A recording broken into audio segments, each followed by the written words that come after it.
ரோஹித் சர்மா பார்த்தீங்கன்னா, மும்பை இந்தியன்ஸ் மேனேஜ்மெண்ட்டுக்கும் and Mumbai Indians ஓனருக்கும் சொல்லாமலே ஒரு விஷயத்த புரிய வச்சுட்டாரு.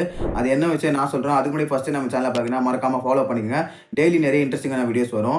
மும்பை இந்தியன்ஸ் பார்த்தீங்கன்னா, ஐபிஎல்ல 5 கப் வின் பண்ணதுக்கு அப்புறமா, ஐபிஎல்ல கப் வின் பண்றது ரொம்ப ஈஸின்னு நெனச்சுட்டாங்க போல. ஆனா, இப்போ அவங்களுக்கு புரிஞ்சிருக்கும்.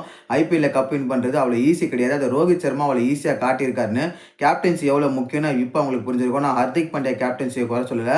பட் ஹர்திக் பாண்டியாவால இந்த பிளேயர்ஸ் கிட்ட இருந்து அவுட்புட் எடுக்க முடியல. இதுதான் உண்ம.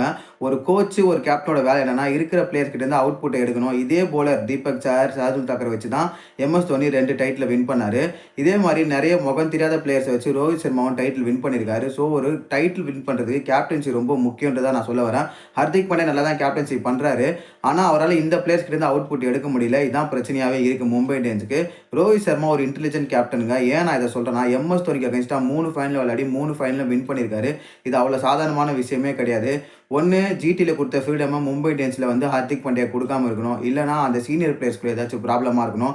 இது மட்டும் இல்லாம ரோஹித் சர்மா திருப்பி கேப்டன்னு எல்லாம் சொல்லிட்டு இருக்காங்க. இத பத்தி நீங்க என்ன நினைக்கிறீங்கன்றத கமெண்ட் பாக்ஸ்ல சொல்லுங்க. மறக்காம நம்ம சேனல ஃபாலோ பண்ணிக்கங்க. இந்த வீடியோ நிறைய பேருக்கு ஷேர் பண்ணி விடுங்க.